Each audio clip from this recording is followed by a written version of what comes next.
जय श्री महाकाल दोस्तों, स्वागत है आपका ट्रेडर के ऊपर में। तो आज के इस वीडियो में हम करने वाले नेचुरल गैस का वीकली चार्ट एनालिसिस और देखने वाले आने वाले वीक में हमें मार्केट का ट्रेंड क्या दिखाई दे सकता है, कौन सी रेंज हमारे लिए इंपॉर्टेंट हो सकती है और किन रेंज से हमें बचना चाहिए और मार्केट में हमारे क्या टारगेट्स निकल के आ सकते हैं। तो उससे पहले अगर आपने अभी तक आपके भाई के चैनल को सब्सक्राइब नहीं करा होगा तो जाइए फटाफट सब्सक्राइब कर दीजिए ताकि आपके भाई के जल्दी से जल्दी 1000 सब्सक्राइबर कंप्लीट हो जाए। तो चलिए शुरू करते हैं natural gas weekly chart analysis video.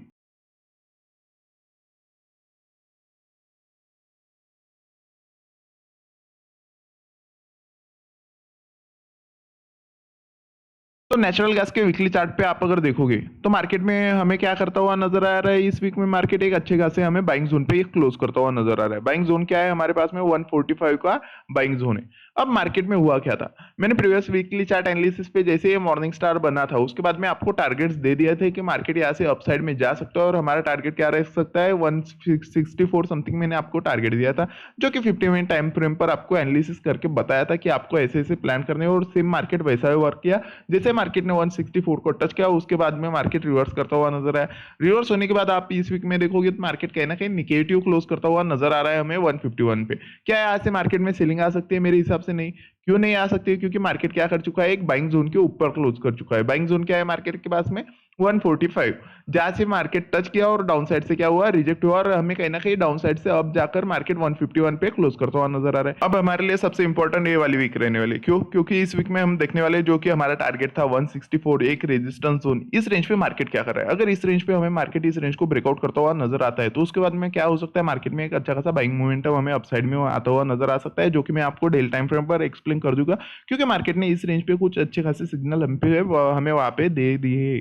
तो यार इसके बाद अगर मार्केट इस रेंज को ब्रेकआउट करता है तो कहीं ना कहीं हमारा अपसाइड में टारगेट निकल कर आ सकता है 275, ये हमारा फर्स्ट टारगेट मार्केट में बन सकता है। बट कब? अगर मार्केट 164 की रेंज के ऊपर सस्टेन कर देता है तो। अब चलते हैं डेली टाइम फ्रेम पर, वहां पे हमारे थोड़े सीन क्लियर होने वाले। तो आप अगर डेली टाइम फ्रेम पर देखोगे तो जैसे कि मैंने आपको बताया था मार्केट क्या कर रहा है, एक ट्रेंड लाइन से चल रहा है। ठीक है, यहाँ पे क्या हुआ था, मार्केट में फॉल आया था। फॉल आने के बाद मार्केट क्या किया यार, ट्रेंड लाइन पे सपोर्ट लिया। सपोर्ट लेने के बाद मार्केट में एक अच्छा खासा बाइंग आया।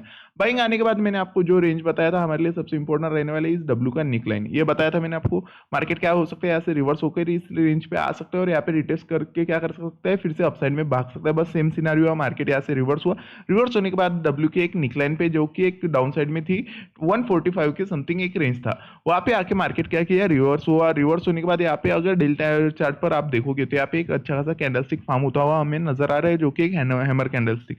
हैमर कैंडलस्टिक यहाँ पे बन चुका है, मतलब डाउन साइड से क्या है, एक बाइंग प्रेशर हमें क्लियर कट देखने को मिल रहा है और एक फिबोनाची की 0.5 लेवल भी है। अगर आप हाई से लो लगाओगे तो एक फिबोनाची की 0.5 लेवल भी निकल के आ रही है। अब यहाँ से क्या है, यहाँ से मार्केट में एक अच्छा खासा हमें बाइंग मोमेंटम एक्सपेक्टेड है। यहाँ से हमारा फर्स्ट टारगेट मार्केट में क्या निकल सकता है, तो मेरे हिसाब से हमारा फर्स्ट टारगेट यही रहना चाहिए, जो कि होगा 183 184 समथिंग हमारा फर्स्ट टारगेट मार्केट में होने वाला है। अगर मार्केट में यहाँ से बाइंग मोमेंटम आता है, मैं सेकंड टारगेट तब कब डिसाइड करूंगा, जब मुझे डेली चार्ट पर मार्केट 190 की रेंज के ऊपर सस्टेन करता हुआ अगर नजर आता है। इस रेंज के ऊपर अगर मुझे मार्केट सस्टेन करता हुआ नजर आता है तो उसके बाद में मेरा सेकंड टारगेट मार्केट में क्या बन सकता है, तो मेरा सेकंड टारगेट मार्केट में बन सकता है कहीं ना कहीं 279, ये मेरा सेकंड टारगेट मार्केट में बन सकता है। बट कब? अगर मुझे मार्केट इस सपोर्ट जोन की रेंज पे सस्टेन करता हुआ नजर आता है, जो कि होगा 192 समथिंग। इस रेंज पे अगर मार्केट सस्टेन करता है तो मेरा सेकंड टारगेट मार्केट में बन सकता है वो 279।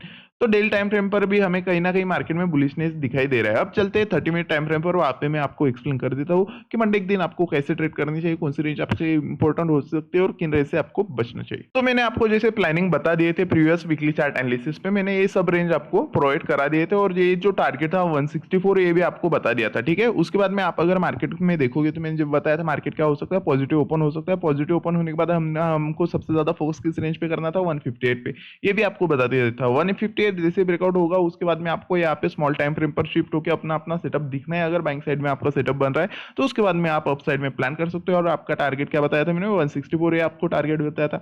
आप अगर यहाँ पे ध्यान से देखोगे तो मार्केट क्या हुआ था, हमें कहना कि गैप अप ओपन होता हुआ नजर आया था। गैप ओपन होने के बाद मार्केट क्या किया, इसी रेंज से रेजिस्टेंस लिया और शार्प सेलिंग डाउन साइड में।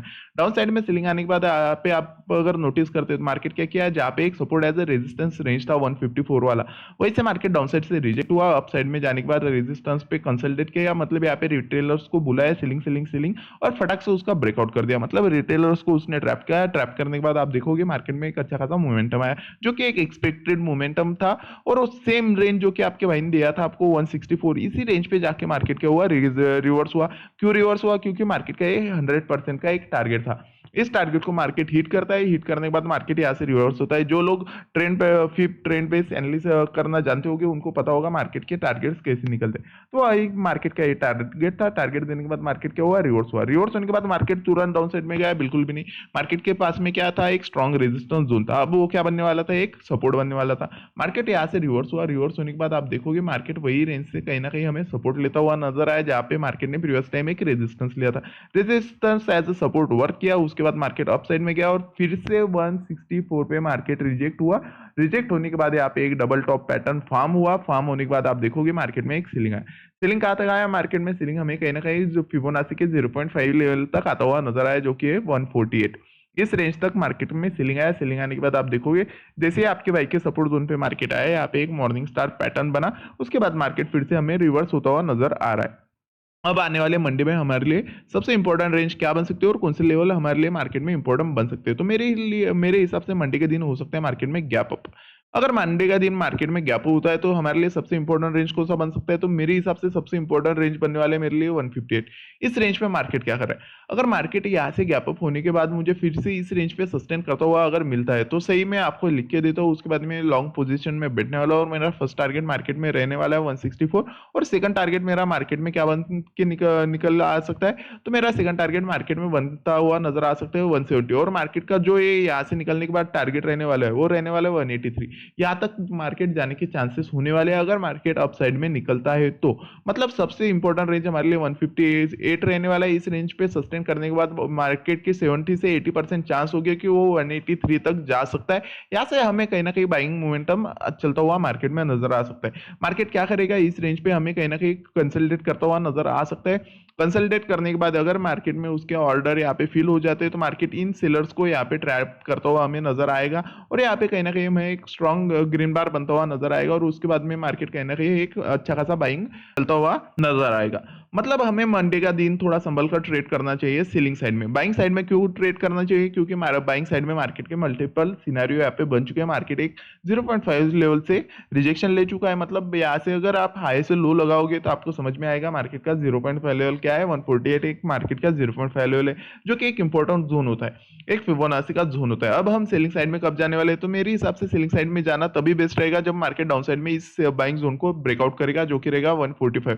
इस रेंज को अगर मार्केट डाउन साइड में ब्रेकआउट करेगा तभी मैं बाइंग सेलिंग साइड के लिए इंटरेस्टेड रहूंगा, और मेरा फर्स्ट टारगेट क्या रहने वाला है 138, और मेरा सेकंड टारगेट रह करने वाला है जहां से ट्रेंड स्टार्ट हुआ 129। ये मेरे दो डाउन साइड में टारगेट बन सकते हैं। वो मुझे पॉसिबिलिटी इस चीज की कम लग रही है, फिर भी मैं आपको प्लानिंग बता देता हूँ। अगर मार्केट गैप डाउन होता है तो आपको सेलिंग तभी करनी चाहिए जब मार्केट डाउन साइड में 145 को ब्रेकआउट कर देगा। इस रेंज को जब ब्रेकआउट करेगा तभी आप सेलिंग साइड में जाना, बिल्कुल तब तक आपने सेलिंग में नहीं जाना है। मार्केट क्या करेगा, गैप डाउन होकर आपको बुलाएगा और सीधा फटाक से अपसाइड में निकल सकता है, क्योंकि फिबोनाची के जोन कभी कभी फेल जाते हैं, बट 80% टाइम मार्केट में वो जोन काम करते हैं। तो इस चीज में आपको रिस्क लेना नहीं चाहिए। मेरे हिसाब से मंडे के दिन आप जितना कामफुली बैठोगे, जितना पेशेंस से देखोगे मार्केट को, उतना एक प्रॉम्प्ट मूव आपको आता हुआ नजर आएगा। अगर बाइंग का सेटअप आपका बन रहा है तो आप डेफिनेटली बाइंग साइड में जा सकते हो, क्योंकि मार्केट के सब हायर हाई और उसके बाद में डेली टाइम फ्रेम भी हमें बताया गया है कि मार्केट में क्या है, बुलिश मोमेंटम चल रहा है। तो सेलिंग से ज्यादा हमें बाइंग साइड में ज्यादा फोकस करना चाहिए।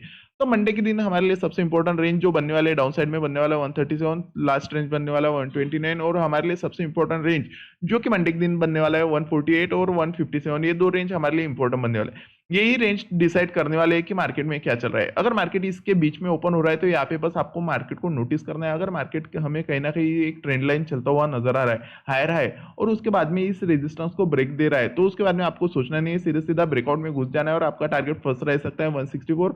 अगर 164 मार्केट अपसाइड में ब्रेकआउट करता है तो नेक्स्ट टारगेट आपका बन के आ सकता है 170, और सेकंड थर्ड टारगेट बन सकता है 180। ये आपके तीन टारगेट मार्केट में बन सकते हैं। बट कब? अगर मार्केट यहाँ से हायर हाई मारता हुआ जाता है, हायर हाई मारते हुए इसका एक स्ट्रेंथफुल हमें ब्रेकआउट देखने को मिलता है तब। अगर मार्केट यहाँ से मुर्दा होकर जाता है और एकदम से ब्रेकआउट देता है, तो आपको यहाँ पे कंफर्मेशन के लिए वेट करना पड़ेगा। अगर कंफर्मेशन मिलता है तभी आपको ट्रेड में जाना है और आपका टारगेट रह सकते हैं 164। तो अप साइड में आपके लिए सबसे इंपॉर्टेंट रेंज बनने वाला है 164, 170 और 180, 184। ये आपके अप साइड में इंपॉर्टेंट रेंज बनने वाला है। तो गैप और गैप डाउन में मैंने आपको एक्सप्लेन कर दिया आपकी प्लानिंग क्या हो सकती है, कौन सी रेंज आपके लिए इंपॉर्टेंट बन सकती है। तो अगर आपको आपके भाई की वीडियोस पसंद आ रही होगी तो लाइक करिए, शेयर करिए, सब्सक्राइब करिए। जय श्री महाकाल।